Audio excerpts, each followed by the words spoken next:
Okay, so hopefully we've gotten through the first part of the notes in class today. Maybe we've covered this so you can fast forward, but just in case we didn't, we'll get the rest of the notes here. So pretty much the rest of our notes is going to be a review of geometry. So I have a few terms to define. Acute, which means it's less than 90 degrees. Obtuse is greater than 90. And the ones that we'll be kind of practicing a little bit are the complementary and supplementary. Complementary means it's two angles that add up to 90 degrees, and supplementary are two angles that add up to 180. So if I gave you an angle and asked you to find its complement, okay, since we know that they should add up to 90 degrees and you have one of the angles, you can just subtract it from 90. Okay, so if we do 90 minus 36, it gives us 54 degrees. If we wanted to do the supplement, it's always 180 minus the angle. So that would give us 140. Okay, why don't you guys try the second one, and I'll pause the video. Okay, so hopefully you got negative 30, and like we mentioned earlier in class, that it is okay to have negative angles. So if you do 90 minus 120, it's negative 30. 180 minus 120 gives us 60. Okay, the last one, and theta, remember, just can represent any angle. It's like a variable. So this is kind of just the general formula that you'd use anytime I ask you to find the complement of something. It's just 90 minus theta, or your given angle, and supplementary is 180 minus theta. Okay, so the next thing we're going to take a look at is our Pythagorean theorem. So we can only use this theorem when we have a right triangle, and we use it to help us find the lengths of the sides. So pretty much we use it when we're given two sides of a triangle.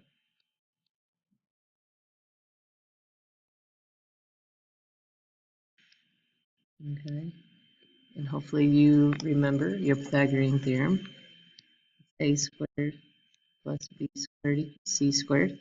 And it doesn't matter which side you label as A and B. Okay, A and B are going to be what we call the legs.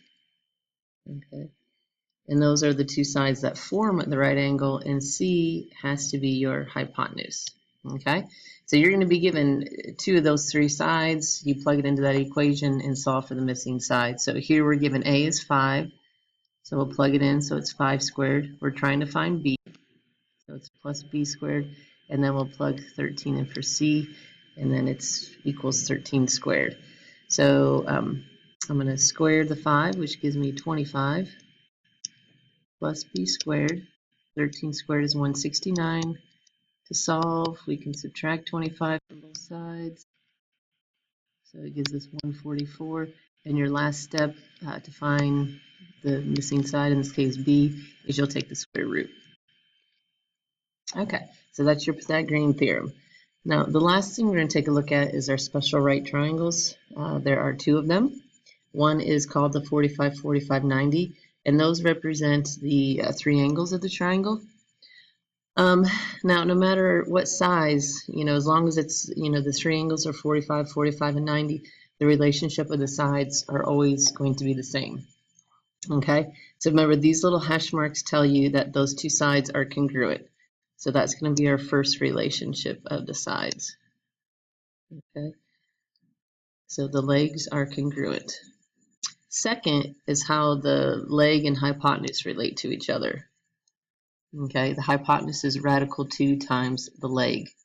So what that means is if you have the leg, let's say it's 2, your hypotenuse is just 2 radical 2. If the leg is 3, the hypotenuse is 3 radical 2. If the leg is 4, the hypotenuse is 4 radical 2.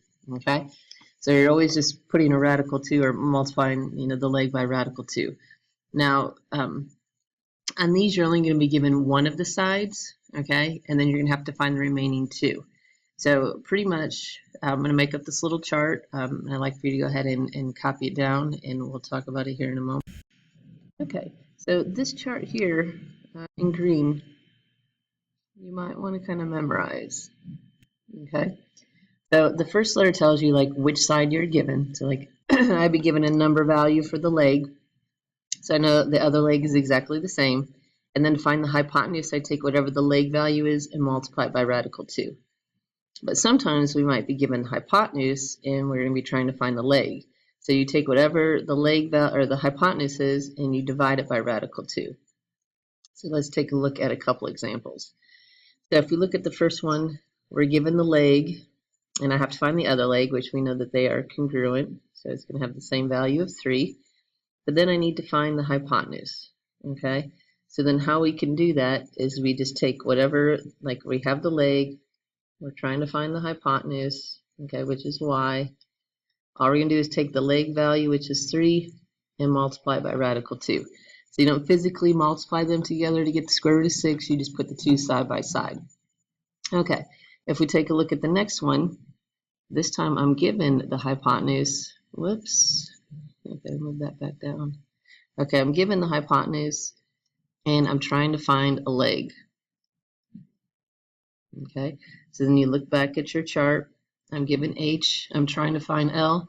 So it says we divide the hypotenuse by radical 2. So I'm going to take the 10 and divide it by radical 2. And then at the beginning of our notes, the warm-up, we kind of looked how we clear out the radical. So we're going to multiply top and bottom by the square root of 2. So it gives us 10 radical 2 over 2. Oops. And then that fraction can be reduced down to 5 radical 2, and that'll be our answer for x and y.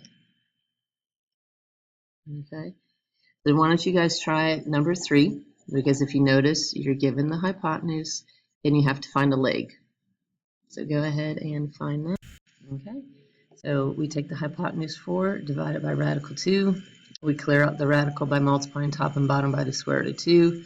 So then we multiply straight across. It gives us 4 radical 2 over 2, and then that reduces down to 2 radical 2, and that's your answers for both x and y. Okay, so the last triangle we're going to take a look at is the 30, 60, 90, and those again represent the angles of the triangles.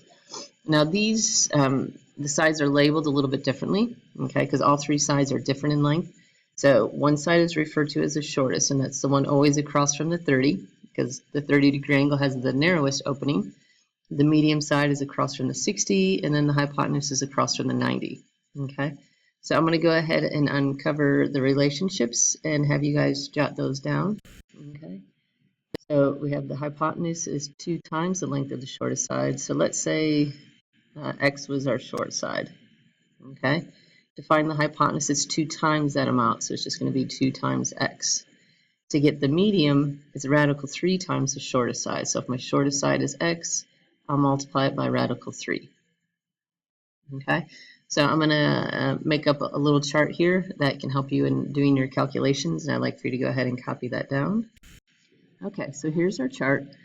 So if you notice, like in looking at it, in order to find the medium and the hypotenuse, you have to know the short. So everything kind of revolves around the short side. So if you're given that, you're always going to be doing multiplication to find the other side. So if you have the short and you're trying to find the medium, you multiply the short side by radical 3.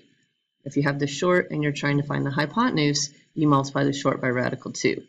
Because sometimes you won't be given the short. So that's the side you have to find first, okay? Because there is no relationship between the hypotenuse and medium side. Okay, so if you have the hypotenuse, we're just going to go in reverse. We're going to divide the hypotenuse by 2. So then that would give you the short side, and then you would use the short side to find the medium. Okay, and then your last scenario is that you might be given the medium. So you have to find the short side first. So we would divide the medium by radical 3, and then once you get the short side, you'd multiply it by 2 to get the hypotenuse. Okay, so you're never going to use the hypotenuse to get the medium side. You'll never use the medium to get the hypotenuse. Okay, you have to get the short side first. So we're going to take a look at 3 examples here, and then that will be it with the notes. Okay, so for the first thing you should do is we should identify which side is the short, which is the medium, and which is the hypotenuse. So my short side is the 3, the medium side is the y, and my hypotenuse is x. So then you're going to look at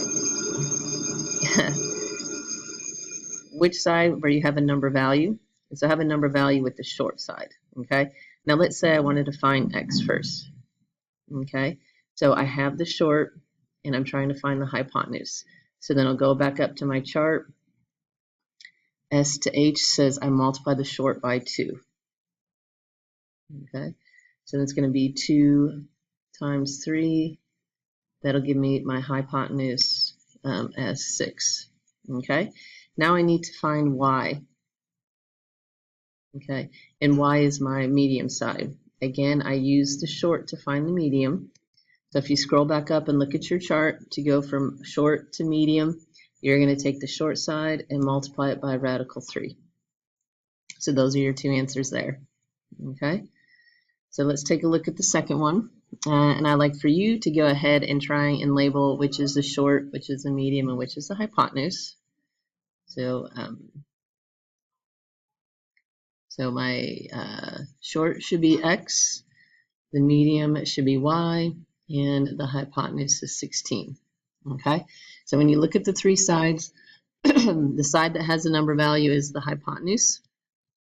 So we said if you're not given the short side, that's what you have to find first. So we're going to be looking for x first. So if you look back up at your chart, to go from the hypotenuse to the short, we divide the hypotenuse by 2. So I'm going to take the 16 and divide it by 2. Okay, so it gives me an answer of 8. So the side that I still have left to find is the medium. Remember, there's no relationship between the hypotenuse and medium, so I have to use the short side to help me find the medium. And if you look at your chart, to go from short to medium, you take the short side and multiply it by radical 3. Okay, and then our last one, again, go ahead and identify your three sides. So x should be your short side, the 6 is the medium, and y is the hypotenuse. So again, look at the three sides. Which one has a number value? The medium. Which side did we say we always have to find first if we're not given it? That would be the short. So again, we're looking for x. So if you look at your chart, to go from medium to short, we're going to divide the medium side by radical 3.